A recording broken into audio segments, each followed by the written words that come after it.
$25 million. That's the bond set for the woman accused of fatally stabbing her manager at the East Point McDonald's. One of the things that's really scary about our society, about the systems that we built in order to protect the law-abiding, is just how vulnerable those systems are, just how unsecure those systems are. And this particular case is a perfect representation of that idea coming to fruition, because as you just heard right here, they ended up putting a $25 million bond on this suspect that works at McDonald's and is accused of fatally stabbing her manager at said McDonald's. However, they discovered throughout the course of her initial court hearing that it's not even the first time that this woman stabbed an individual. Brandon Hudson, the 26-year-old, made her first court appearance today, and we learned this isn't the first time investigators say that she stabbed someone. So, of course, this brings up the question that we often ask on this channel, which is, had they taken that previous case with the seriousness it deserves,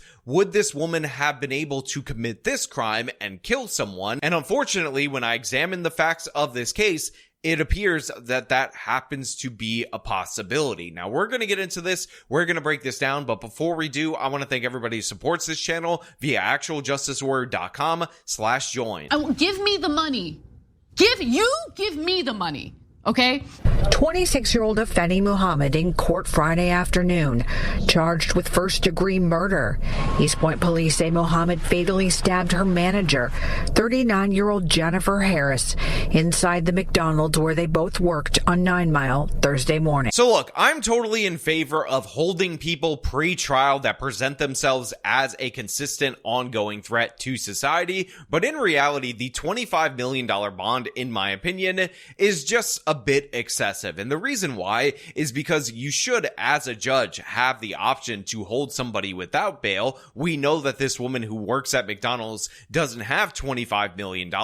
So to me, you might as well either say a billion, cajillion, million, zillion dollars, or in this particular case, what you should actually do is say that you are remanding her to custody and not giving her the option to post bail at all. But instead, we get this weird $25 million number, even though this person appears to be motivated by something incredibly petty that obviously shows her to be a serious, ongoing threat to society. She doesn't appear to have remorse for this. It seems likely she'll do this again and or run, but for whatever reason, we get the $25 million number, which just seems a bit excessive. Prior to the stabbing, Muhammad was sent home by Harris for not performing her work duties and told Harris, "I'll be back." 2 days before the stabbing, Muhammad posted a video on her Instagram, which is public. This is a small portion of that video. But to get sent home 2 days in a row, man, and I came in on my off day to make up my time, and she still sends me home early, it's not funny. Somebody will have to do something about that. It's not funny. Now look, obviously we are dealing with somebody who seems completely unhinged, and we're also dealing with a criminal who is incredibly stupid, who is unbelievably stupid. And I just want you guys to take note of the fact that this woman seems to lack any kind of intelligence, any kind of ability to reason. Whenever we cover a story and I give you a certain set of facts and you think, I wouldn't do that, that doesn't make any sense, that's not logical, because oftentimes criminals are completely illogical. Like, what kind of an idiot rants on a public Facebook post that anybody can see about how somebody's got to do something, how she's mad at this manager, my entire motivation, and me basically calling my shot, and then ultimately executes the crime? Like, it's one thing to issue this dumbass threat to do this rant and whatnot, and then not actually follow through, but obviously she does not have the impulse control necessary to not commit this crime. And by the way, this is one of the reasons why this is premeditated murder. This was not in the heat of the moment after being sent home early the first time or even the second time. This was her planning and fuming and basically simmering on this murder plot. Again, if she is in fact the stabber, but it seems like the evidence is overwhelming, and then committing the crime, then stabbing her manager, who, by the way, probably should have fired her. And by the way, these kind of people working and shopping at this McDonald's are the reason why we see bulletproof glass all over McDonald's McDonald's in the city of Detroit.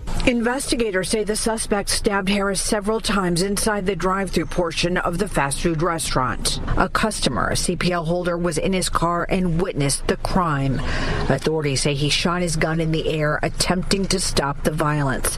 When the suspect ran out of the restaurant, the CPL holder held her at gunpoint until police arrived. Again, we say allegedly on this channel for all these different various crimes because that is the technically correct term whenever we're referring to somebody who isn't convicted. But I don't know how much more of a slam dunk case you have if you're the Detroit police than this possible crime. You have a witness to the crime. The witness held the suspect at gunpoint right after the crime. You have all the surveillance cameras that McDonald's has. You have this woman posting her motivation on social media days prior. You have a direct connection between the killer and the victim. Basically everything you would possibly need in order to ensure a slam dunk conviction. And again, it is all rooted in the absolute stupidity of this particular criminal and of course the total lack of control of her emotions, the total lack of reasoning, and the absolute clear and apparent danger she presents to society, and she publicly just brags about presenting to society.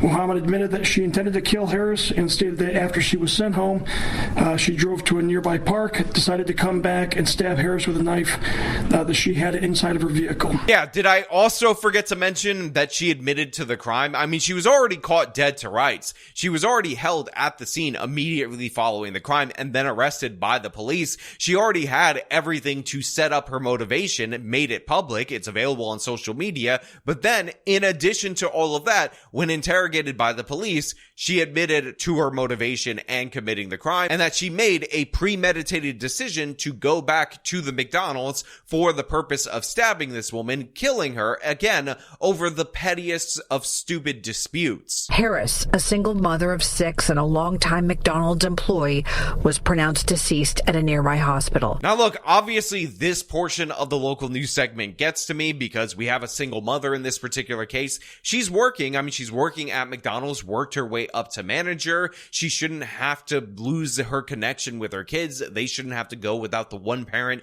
that they have left. But of course, we hear about the 6 kids that lost their mother in this senseless attack, all because this absolute monster was angry that she was sent home early a couple of days in a row. And then, based on her attitude, she was sent home early when she tried to make up those hours, which again, should be a red flag that maybe there's something wrong with you. But obviously, this criminal has no ability to self-reflect. This criminal has no morals, no ethical code. So in order to get her petty, stupid revenge, she ended up depriving 6 children of their caretaker. Again, for what? For nothing. Meanwhile, the prosecutor revealing this in court about Muhammad. The defendant does have a prior instance of at least one that I'm aware that involved a stabbing, similar obviously to the stabbing that occurred in this case involving a knife. Now we hear about that prior incident involving a stabbing that dates back to Virginia. So maybe under Virginia law, there was absolutely nothing that they could have done in order to prevent this woman from being released back on the streets. But of course, it shows that her conflict resolution skills begin and end with a knife. And by the way, the prosecutor, very awkward in her delivery of that, where she's like, this stabbing, very similar to this one in that the stabbing involved a knife, which again, absurd. Like obviously it involved a knife or some kind of bladed weapon. That is not the connection you want to make. But of course, the defense attorney for this woman, who has a very tall order, might I add, decided to try to give context to that particular event. And you can determine whether or not this was enough to get this woman off the streets. That prior stabbing occurred in Virginia. Muhammad's attorney arguing she was in an extremely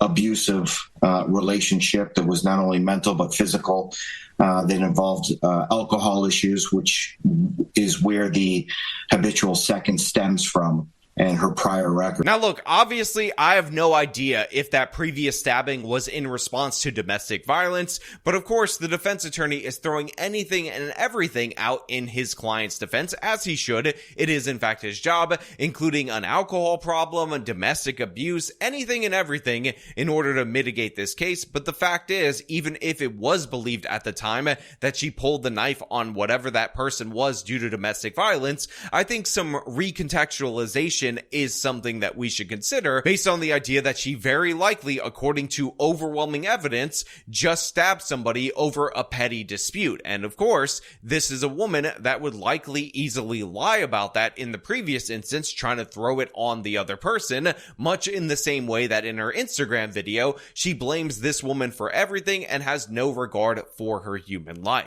The judge set Mohammed's bond at $25 million cash surety only. She will be back in court on July 23rd for a probable cause hearing. So again, we don't know if the Virginia case could have been handled differently, but it is really unfortunate and really monstrous. And again, I don't want this story marred by the fact that the judge set a $25 million bond. The judge could have just held this person without any prospect of bond, because that seems excessive, and it seems like in some weird twisted way, this woman could end up getting sympathy from a bunch of people that think that the criminal justice system was too unfair to her because she was just an innocent Beba Angel Aladdin who's doing a minimum wage job that just had to stab her manager in order to feed her starving family. She had to make sure her manager can't feed her 6 kids in order for her to protect her starving family. But again, those are just my thoughts related to this particular case. I want to know what you guys think down in the comments below. As per usual, if you like the video, show them by leaving a like, subscribe for more content, follow me on the social medias, support me via the support links in the description of this video. This has been me talking about madness in Detroit. Till next time.